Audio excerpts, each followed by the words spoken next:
This is a qualified apology retraction for the benefit of SHAUN Attwood.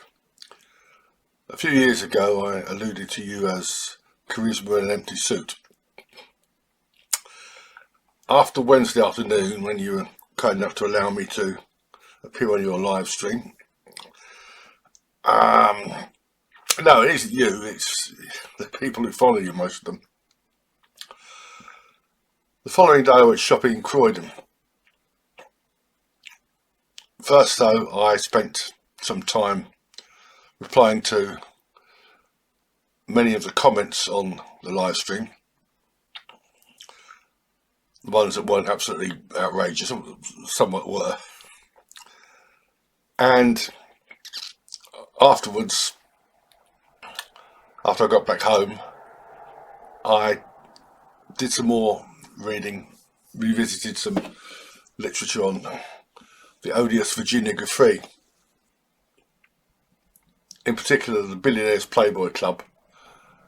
That was her first book, as it were.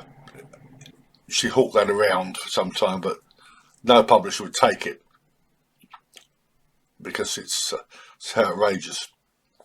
But you can find it on Document Cloud. It became an exhibit in defamation action. And also revisited Virginia Giuffre v.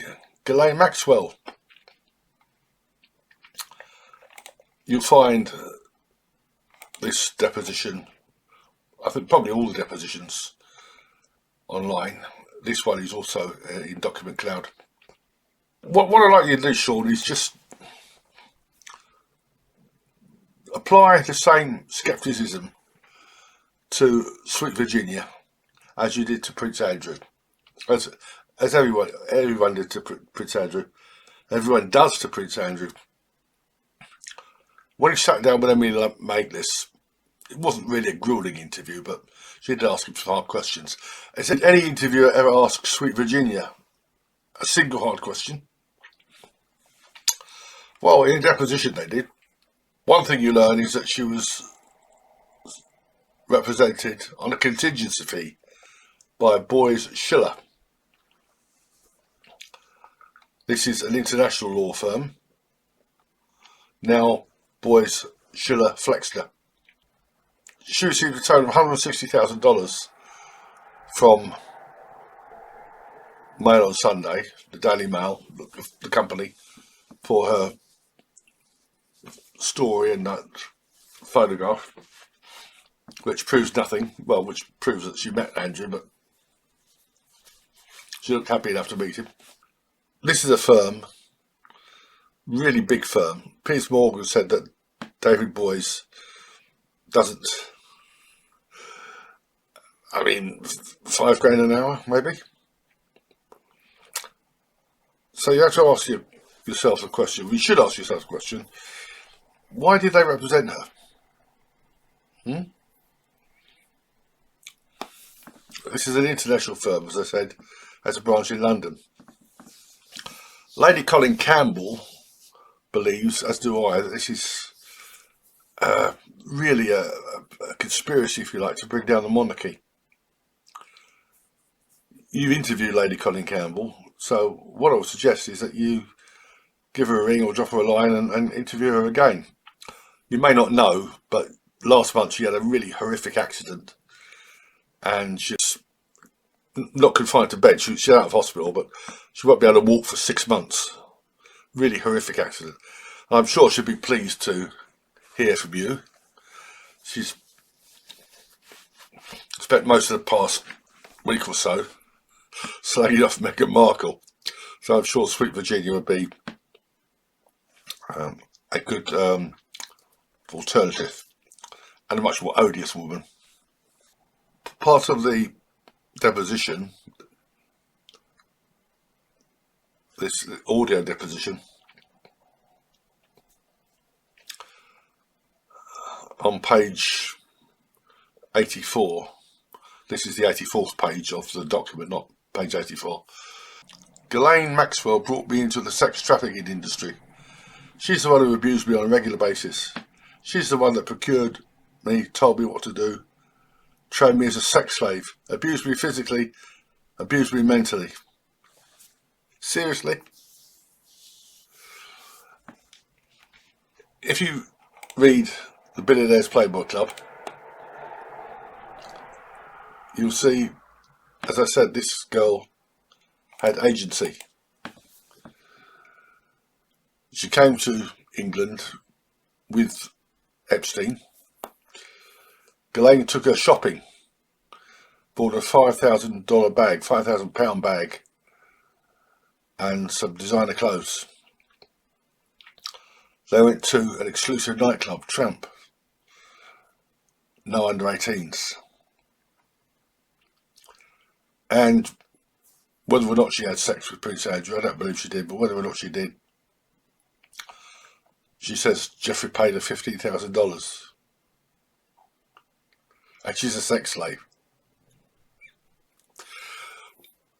Why don't you ask some of these black women in the United States who lobbied for reparations for slavery and what they think of that?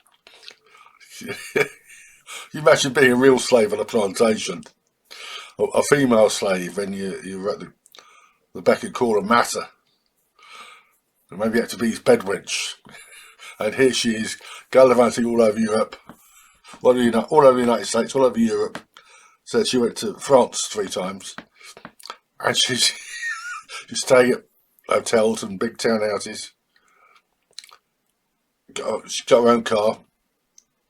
Epstein bought a car. On one occasion, in Palm Beach, in Florida, she got a job working. Apparently, she said she tried to break away from Epstein. She got a job working in a diner or something, and her boyfriend came in, stole the tip jar. The boss blamed her for it, so she went to see her boyfriend, presumably argued with him, brought the money back. The manager said, "I'll have to call the police anyway," and Jeffrey told her, "Don't worry, I'll sort it." And he did. Picture this, Sean. Imagine that you're back in Arizona and you've just been busted, and they bring in a guy who bought some drugs from you,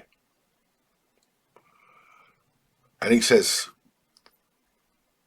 "Shaun Attwood made me buy these drugs. He made me sell them to my friends. He made me use them." What would you say? You're having a laugh. Reread Sweet Virginia, by all means.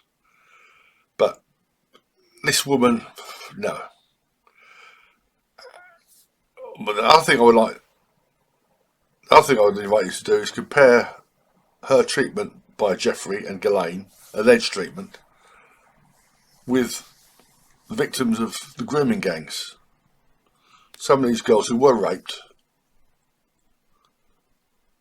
some of them hundreds of times by different men.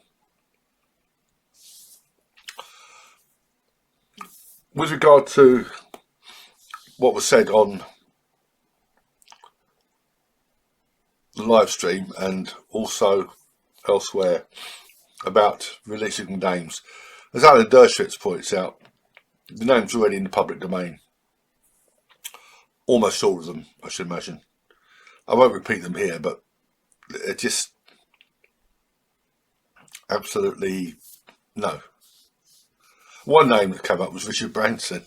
I mean, I just can't help laughing at this. But do you believe Richard Branson was interfering with the young girls? I don't think so. I don't think so. No, this woman is. Michael Tracy called her a fabulous. She's just a serial liar. And as one bloke said of his daughter, who falsely accused him, this was an Irish case, she was bad from the day she was born. And that was Virginia. Bad from the day she was born. So anyway, thanks for inviting me, Shaun. Please continue to do these hangouts, but trying to get somebody on who's a bit sceptical. Trying to get Michael Tracy. He would be a great guest. He's been on the Winston Marshall channel.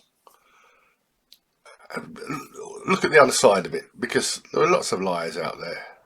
And remember the VIP paedophile ring? So anyway, best of luck, and don't be afraid to drop me a line sometime.